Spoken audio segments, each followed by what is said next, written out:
Hey y'all, Jaybird here.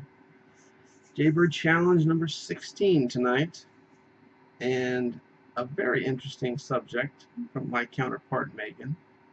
Her idea for tonight's video was going to be just compliment yourself.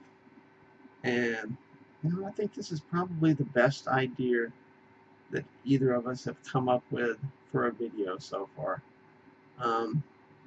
You're right, Megan. People don't normally compliment themselves in our society. I think a Christian type society where you're taught that you can't be proud, you have to be humble. I think it is hard for people to compliment themselves, and it's a good idea to go ahead and compliment yourself. And this is a great idea because anybody out there who watches this might be a good idea for you to make a video response complimenting yourself, because we can't do that. We don't know what you think is the best quality in yourself. So yeah, do a video response, people.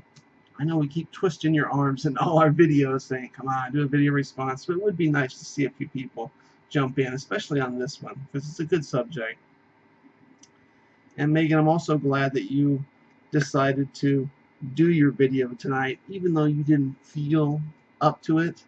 I mean, I know that feeling. I mean, when I started doing this 30-day challenge, I was like, oh, boy, I don't know if I can make a video every day. Because sometimes I'm not feeling it, I just feel like that there's other things that I could be doing that are more important, that would make me a lot happier than sitting in front of a computer talking to a camera. But you got to do it. It's like getting up and going to work. Sometimes you don't want to do it, but you just do it. So I'm just going to do it here. And the first thing that I really think of to compliment myself is I'm an honest person. I'm very honest. Sometimes too honest. I tend to go too far with my honesty on occasion and lack in tact. I can be blunt with people and bluntly honest, and sometimes you tell people the truth and they're not expecting it. They look at you like you just shit on my eggs or something. I'm like, gee, sorry, I was just being honest.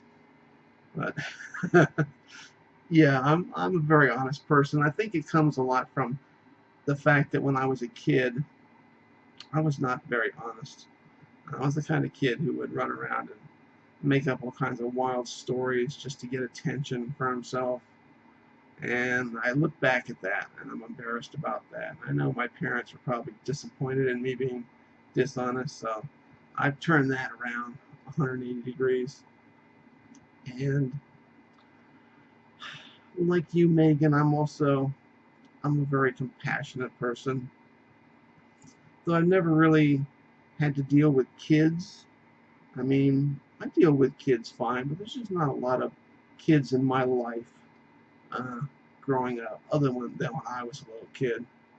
But I definitely feel that I'm kind of a caretaker. I spent long years taking care of my father by myself, and basically had no life, just work and take care of my dad. And I actually enjoyed being a caretaker. I don't know, there's something very gratifying about taking care of someone else and providing for them and helping them. I don't know, it's just that kind of thing. It's got to come from your heart or it's not going to work. And I am kind of proud of that in myself. Even though you're not supposed to be proud, right? You're supposed to be a humble person.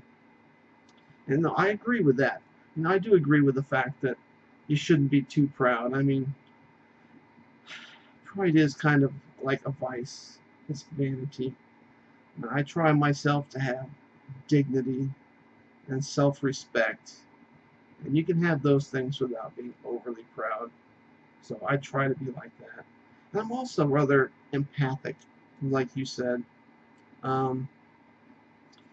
Almost painfully empathic sometimes. I'll have, like example, a union brother, not going to mention his name, died couple of weeks ago, or a few weeks back, and there was a funeral, and I just couldn't bring myself to go. I just could not stand going into a crowd of people that I knew and seeing them cry and seeing them in pain. I really avoid situations like that, being overly empathic myself. And though I felt bad about it later, it was like, what can I do? That's not my strength. I guess you could consider it being empathic a strength or a weakness. I don't know how you want to look at it. I think it's a good quality myself. And what else? Well, I'm a very loyal person. I mean, if you're like my boss and I'm working for you and I see you're a good person and you treat me with respect and decency and you treat everybody like that, I will go the extra mile for you. I will bend over backwards for you. I'm a very loyal follower and a loyal friend. If my friends need me for something, I'm there for them. I'm not going to let them down. I mean, I'm not quick to just promise every little thing. Because I hate to promise things and then have it fall through and it makes me look like I was lying about shit. So I don't promise everything, but I am extremely loyal in defense of people that I care about. And I don't know if you consider this a strength to really pat myself on the back, but I'm a stubborn person. Not stubborn to change, but I don't give up. I tend to be a bit determined, tenacious. If I want something, I tend to go for it until I get it. I either get it or it breaks. So those are some good qualities. Oh, and I'm also dead sexy. I know, that's hard to say. Oh, I'm good looking, eh? And you're pretty too, Megan. Don't put yourself down. We're all good looking, aren't we? There you go. Give me a thumbs up, thumbs down. I'm over the 7-minute mark here. Leave a video response. Maybe somebody, anybody, please. If we keep begging Megan, eventually we'll get somebody to jump in here. But at least leave a comment. And in the comments, compliment yourself. Make yourself feel better. Cheers.